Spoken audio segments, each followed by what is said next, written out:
Kalau misalnya lo ngikutin sosial media beberapa waktu terakhir ini, lo pasti sering banget denger kata ini.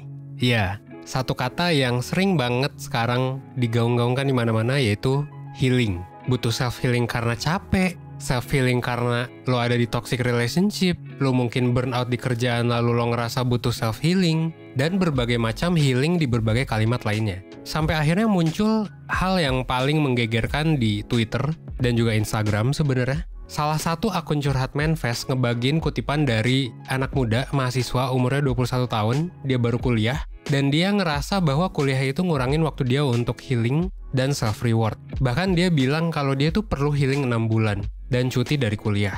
Yang jadi pertanyaannya adalah, kok sekarang banyak banget ya orang yang pengen self-healing? Apakah benar generasi Z itu generasi yang manja?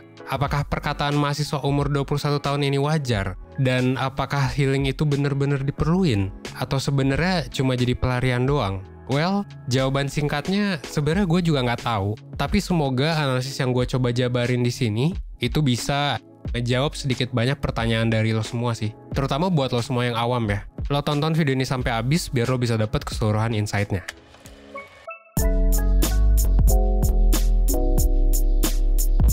Nah, jawaban dari berbagai pertanyaan di awal tadi akan gue jelasin lewat beberapa sudut pandang. Dan ini bisa jadi salah, bisa jadi bener ya. Pertama, kenapa sih fenomena ini bisa terjadi? Well, kita bisa sebenarnya ngelihat fenomena ini dari sudut pandang salah satu buku yang dibuat sama Prof. Renald Kasali, namanya adalah Strawberry Generation. Jadi gini, kenapa sih ada fenomena kayak gini di generasi Z? Gitu ya, well bisa dibilang generasi Z, kalau kata Prof. Renald, adalah generasi paling kreatif. Tapi di saat yang bersamaan juga merupakan generasi yang katanya sih mudah menyerah dan gampang sakit hati. Kenapa? Ya salah satu alasannya adalah ini. Kondisi perekonomian sekarang itu bisa dibilang jauh lebih sejahtera daripada sebelumnya. Dampaknya adalah ya orang tua sekarang itu katanya sih cenderung buat ngasih apapun kepada anaknya. Dan muncul juga kebiasaan overprotective dan oversharing di orang tua. Semuanya dikasih, dan banyak juga hal yang memang diproteksi sama orang tua yang gak dialami sama anak-anak. Yang bisa jadi akhirnya bikin anak-anak sekarang cenderung ya dalam tanda kutip bisa dibilang ya jadi lebih manja dan ya mungkin pengen segala instan. Selain itu karena memang kondisi lebih sejahtera juga ya orang tua juga akhirnya punya ekspektasi yang tinggi. Ekonomi naik dan lain sebagainya, dan biasanya orang tua tuh berharap agar ekspektasi itu bisa dicapai. Kalau enggak ya adalah beberapa ortu, mungkin juga ortu lo ya, yang mungkin cenderung nyalahin lo gitu. Nah inilah yang katanya sih ngebikin anak jadi bebannya berat, jadi takut gagal, mungkin juga jadi people pleaser, dan mudah cemas ketika mereka berhadapan sama hal yang gak pasti. Dan ini cenderung katanya sih ke bawah sampai gede. Nah ini adalah jawaban yang pertama. Nah sudut pandang yang kedua, kenapa sih generasi sekarang tuh healing-healing mulu? Well, katanya ada juga nih hubungannya sama media sosial. Ini udah ditulis sama banyak orang juga sih ya, bahwa media sosial itu banyak mengubah kehidupan kita. Kalau perhatiin sebenarnya media sosial ini banyak digunakan untuk selebrasi keberhasilan, untuk flexing, untuk pamer sesuatu, dan untuk ngomongin hal-hal yang positif sih. Maksudnya tentang diri kita sendiri, gitu kan? Salah atau enggak? Ya enggak juga sih. Tapi ya ini ngasih dampak tertentu, yang akhirnya ngebuat kita cenderung ngelihat orang, biasanya ya, dari keberhasilan mereka aja. Prosesnya biasanya nggak kelihatan. Jadi kayak kita ngelihatnya tuh yang sukses-sukses aja, tapi nggak ngelihat susah-susahnya kayak gimana. Akhirnya banyak dari kita yang bisa jadi sering ngebanding-bandingin diri, ngerasa bahwa kita nggak seberhasil itu, atau mungkin kita ngerasa bahwa kita tuh harusnya lebih oke dari situasi yang sekarang terjadi pada kita. Dampaknya adalah, katanya ya, banyak orang di generasi ini pengen sukses dan berhasil dalam waktu singkat. Generasi instan lah intinya. Pas gagal jadinya down banget, dan ditambah lagi kita ngebandingin diri kita sama orang lain yang bisa jadi nggak serealistis itu untuk dibandingin. Atau bahkan ternyata kita ngebandingin sama orang yang bisa jadi nipu juga gitu ya. Cuma brand doang, cuma image doang, nggak tahu kan di belakangnya kayak gimana. Nah gitu kan. Kita juga terpapar sosmed memang dari kecil. Kalau kita lihat dari sudut pandang psikologi perkembangan, yang risetnya mungkin ya nggak sebanyak itu juga sih sampai sekarang. Karena biasa longitudinal kan penelitiannya. Masa remaja tuh dan masa kecil sebenarnya transisinya ya adalah masa dimana pengakuan orang lain dan pencarian identitas tuh penting banget. Dan ketika kita nggak ngedapetin hal itu, atau ketika kita memang krisisnya kurang tepat di fase itu gitu, kita jadi lebih gampang ngerasa down. Beberapa pendapat sih bilang kayak gitu. Nah belum lagi memang kalau menurut gue juga ya, ini gue tambahin, sekarang juga kan kita di masa pandemi, di mana kehidupan kita berubah total. Ada yang akhirnya jadi sukses dari sini, jadi besar. Salah satunya mungkin bisa dibilang 1% ya. Perusahaan yang tumbuh di masa pandemi gitu. Akhirnya mungkin kita juga ngeposting banyak di sosmed dan lain sebagainya. Tapi banyak juga kan yang mungkin gara-gara pandemi jadi gagal. Atau ngerasain dampak buruk dari pandemi ini. Akhirnya jadi makin ngedown.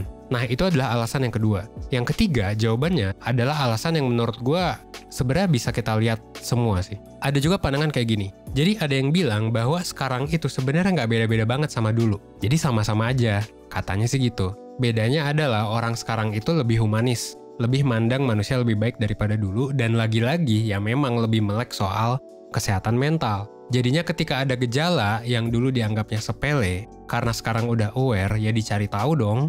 Meskipun dampaknya bisa jadi mungkin sekarang banyak self-diagnosis, atau mungkin banyak yang ngerasa bahwa dia butuh penyelesaian, atau dalam bahasa psikologi butuh yang namanya stress coping. Nah, di sini nih masalahnya, di stress coping ini. Nah, inilah healing itu tuh sebenarnya stress coping. Nah, emang gue bisa bilang, ini gue berpendapat ya, generasi sekarang itu lebih melek soal kesehatan mental. Tapi nggak bisa kita pungkiri juga bahwa pemahaman soal gimana cara kita ngejaga kesehatan mental kita atau menghadapi stres, itu sebenarnya masih jarang banget dibahas gitu. Kita nggak pernah kan belajar tentang ini di sekolah. Kecuali ya memang anak-anak atau orang-orang yang belajar tentang kesehatan mental, yang notabene biasanya belajarin di kuliah. Gitu, biasanya anak psikologi, kesejahteraan sosial, dan lain sebagainya gitu ya, termasuk gue juga gitu, sebagai orang yang belajar, dan juga ya kita juga dari 1% kan sedikit-sedikit sharing lah, dan mungkin ngajarin juga sama banyak temen-temen.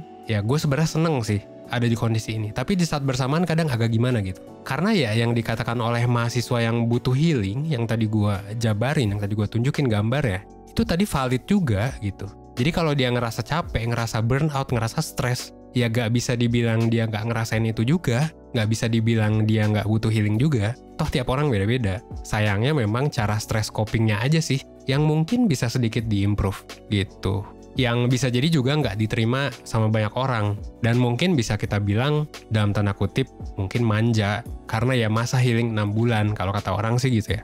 Nah, terus solusinya gimana dong, Van? Gitu. Well, karena kita nggak pernah belajar ini ya wajar, yang tadi gue bilang. Hal yang orang tahu ya kalau stres harus healing. Kalau stres ya liburan, misalnya ke Bali atau kemanapun gitu. Harus refreshing. Nggak 100% salah juga, tapi sebenarnya cara untuk menghadapi stres nggak cuma kayak gitu sih. Dan namanya stres solusinya tentu ada banyak. Nggak semua bisa dihandle dengan yang so-called healing yang kita ketahui sekarang. Dan nggak semua stres juga bisa kita handle tanpa healing. Jadi kadang butuh, kadang nggak. Terus gimana dong harusnya? Gue harus ngapain dong, Van? Well, gue ada jawabannya sih. Yang jelas, yang pertama, lo harus tahu sebenarnya bahwa healing yang kita kenal sekarang, yang jadi persepsi banyak orang tentang healing, kayak liburan, istirahat, dan lain sebagainya, itu hanya salah satu jenis penanganan masalah.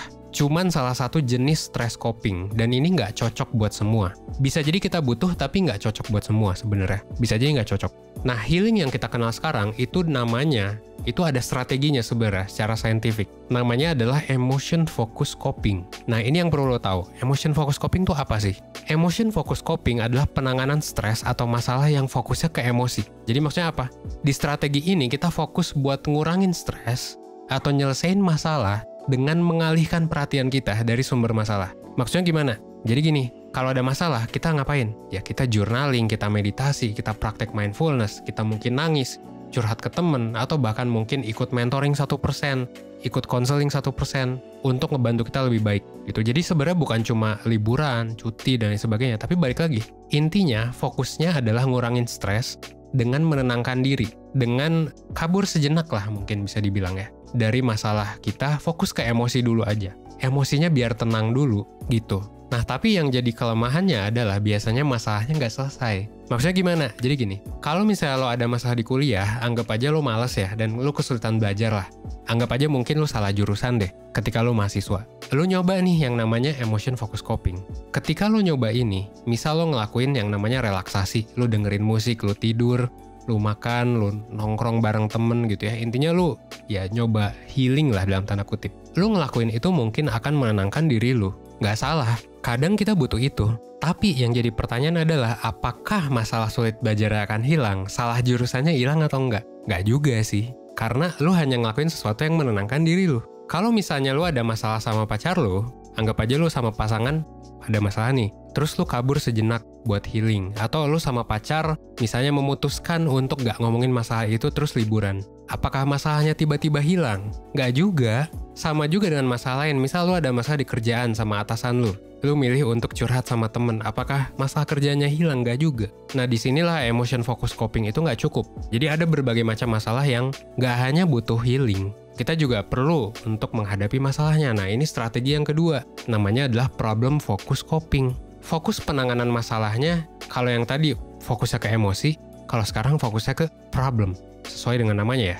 Jadi gini, kalau lo stres sama sesuatu atau ada masalah, ya lo nyoba menghilangkan sumber stres itu dengan cara lo menghadapi dan menyelesaikan masalahnya. Contoh, lo stres banget kuliah ya, sama. Contohnya kuliah, lo stres banget UAS. Atau lo stres ngerjain kerjaan baru di kantor. Solusinya ya, kalau menurut problem focus coping apa? Ya selesain pekerjaan lo.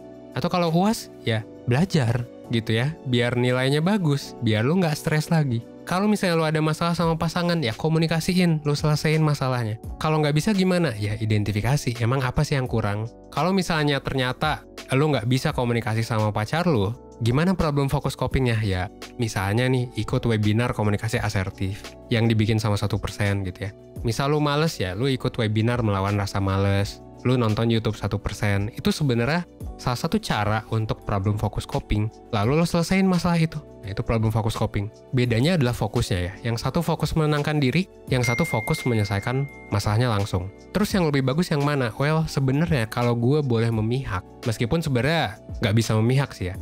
Ya tentu bagusan problem focus coping, kalau menurut gue ya. Karena pertama masalahnya bisa kelar cepet, kedua lu nggak perlu healing, nggak perlu banyak waktu kebuang, kerjaan lu bisa kelar secara efektif. Kalau gue boleh memihak, gue akan milih yang problem fokus. Tapi sebenarnya nggak bisa juga kita ninggalin yang namanya emotion focus coping. Bisa dibilang bahkan kita butuh keduanya setiap saat. Bahkan ada juga kok masalah-masalah yang problem focus coping tuh nggak bisa nyelesain itu. Kok ada sih masalah yang nggak bisa diselesain, Van? Contohnya nih ya, gue kasih contoh amit-amit ya. Itu wallahu alam, misalnya orang terdekat lu meninggal. Lu mesti ngapain? Ya, solusi terbaik adalah healing. Karena masalahnya tentu nggak bisa diselesain. Emang apa yang bisa diselesain dari orang terdekat lu meninggal?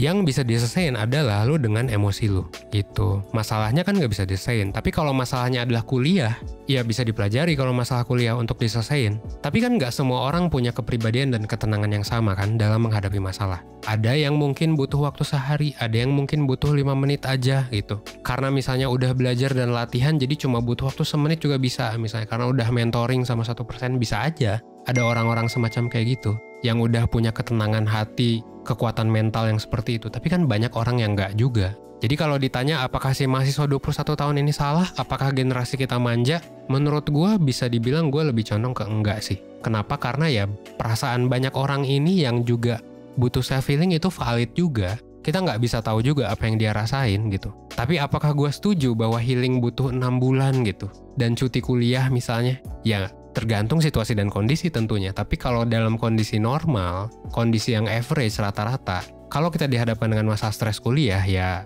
menurut gue sih nggak perlu 6 bulan ya, bisa diselesaikan dengan waktu lebih singkat. Jadi kalau bisa sih lebih singkat, kalau gue boleh berpendapat ya. Dan kita juga bisa ngelakuin strategi problem focus coping sebenarnya. Kalau dengan masalah yang meme tadi ya, yang udah kesebar di manifest gitu.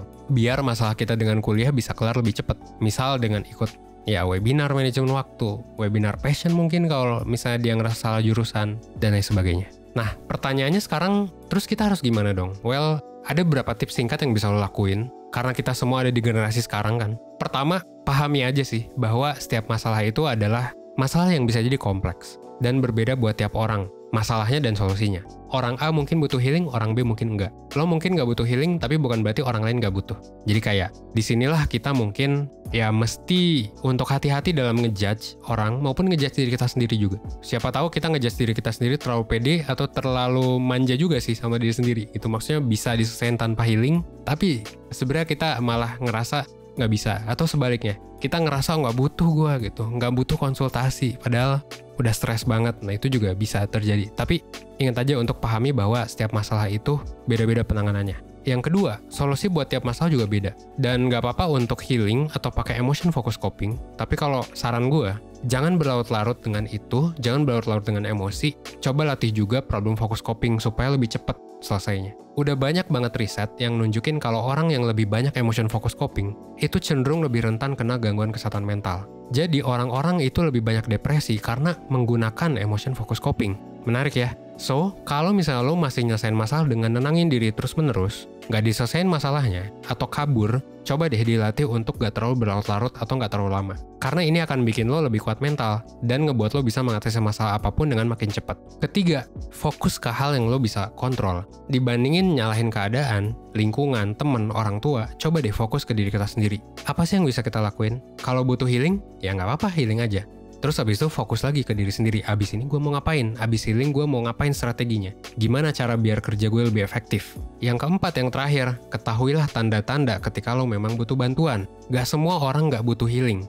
Lo mungkin butuh healing, lo mungkin butuh curhat. Tuntutan ke generasi ini gak bisa dipungkiri bisa jadi lebih berat dan lebih kompleks daripada generasi sebelumnya. Dan mungkin orang tua kita gak ngerti itu. Kita hidup di zaman sosmed, pandemi, dan berbagai macam hal lainnya. Bahkan mau ada perang dunia, teman-teman. Sekarang itu, katanya sih gitu. Ada suatu benchmark sederhana yang menurut gue bisa ngebantu lo untuk lo lebih peka sama diri lo sendiri. Ini nggak selalu bener ya benchmarknya, karena ini juga beberapa dari riset, beberapa juga enggak. Ini adalah hal yang bisa lo note, kira-kira lo butuh konsultasi ke profesional atau enggak. Pertama, lo bisa lihat, masalah yang lo alami ini lebih dari 2 minggu nggak ngebuat lo ngerasa down, ngerasa negatif, atau terus-terusan. Biasanya 2 minggu ini adalah benchmark untuk kita nentuin cut off gangguan kesehatan mental. Biasanya ya, ada yang 2 bulan juga sih, tapi kayak biasanya sih 2 minggu. Nah, yang kedua, ketika lo ngerasa nggak bisa nyelesain masalah ini sendiri, dan bingung solusinya gimana, mungkin lo butuh yang namanya konsultasi. Ketiga, lo juga bisa pakai asesmen tambahan. Contohnya misalnya adalah, lo ikut tes tingkat stres, ini gratis 1% ya. Atau lo ikut tes layanan 1%, ini juga ada nih 1%. Lo bisa ke website kita, cek aja link di deskripsi. Kita udah ngebentuk tes yang bisa nge-screening, bukan mendiagnosis ya. Nge-screening kira-kira lu stresnya lagi tinggi atau enggak, dan lu butuh layanan apa di 1%. Gitu, lu bisa cek aja di link deskripsi. Dan disclaimer, stres yang tinggi nggak bikin lo butuh psikolog, nggak bikin lo butuh psikiater, nggak bikin lo butuh pelayanan tertentu, dan nggak bikin lo gangguan mental juga, karena ini butuh didiagnosis. Bisa jadi ada orang yang stresnya tinggi, butuh healing, ya. Bisa jadi ada yang butuh psikoedukasi dari YouTube, bisa juga ada yang butuh webinar, atau didengerin curhatnya oleh mentor atau oleh teman terdekat, bebas. Tapi coba cek aja, kalau dari ketiga aspek ini lo bilang iya, bisa jadi lo butuh konsultasi kalau menurut gue sih. Kalau misalnya ragu mau layanan yang mana, kalau di 1% sih saran gue ke mentor 1% aja. Kenapa? Karena mentor 1%, sarjana psikologi, bisa jadi tempat pertama lo buat berkeluh kesah, buat didengerin curhatnya, dan nyari pemahaman buat gimana caranya nyelesain masalah lo. Nanti abis dari mentor 1% biasanya bakal dapet personalized treatment. Jadi lo either dirujuk misalnya ke psikolog yang terspesialisasi di, misalnya lo ternyata ada masalah seksual nih, lo dirujuk ke let's say yang namanya Kak Sibli, atau lo misalnya ada masalah sama pasangan, lo dirujuk ke Kak Sabrina gitu untuk konseling pasangan. Bisa juga kayak gitu. Jadi kalau misalnya ragu, saran gue ya ke mentor aja sih. Nah, kalau misalnya lo tertarik, ya silakan klik link yang ada di description box atau pergi aja ke 1%.net. Dan akhir kata, kalau misalnya ada yang bilang anak muda sekarang itu manja, balik lagi sih, jawabannya bisa iya, bisa enggak. Tapi menurut gue wajar sih, mengingat kejadian saat ini kayak gini gitu ya. Plus edukasinya memang belum cukup. Tapi gue harap video ini, meskipun ya gue bisa bilang iya juga terhadap manja tadi, ya semoga video ini nggak bikin lo jadi makin down sih, gitu. Karena semuanya dimulai dari menerima bahwa ada masalah kan. Ingat aja ketika lo down, ketika lo ngerasa bahwa kok gue kayak gini ya gitu, ada harapan kok untuk kita bisa bangkit. Dan kita juga, ya kalau saran gue sih, bisa terus-menerus mengembangkan diri, menguatkan mental kita. Ya mulai aja sih sedikit-sedikit. Sama kayak nama channel ini, ya seenggaknya 1% aja setiap harinya. Nanti juga kita bakal jadi kuat mental kok, kalau misalnya kita belajar ya. Akhir kata, sekali lagi ya, gue Evan dari 1%, well, semoga video ini bisa membantu, dan semoga lu sekarang bisa semangat menghadapi masa lalu. Dan kalau misalnya lu ngerasa gitu ya, lu ngerasa butuh konsultasi, ya silahkan ke 1%. Klik link deskripsi. As always, thanks.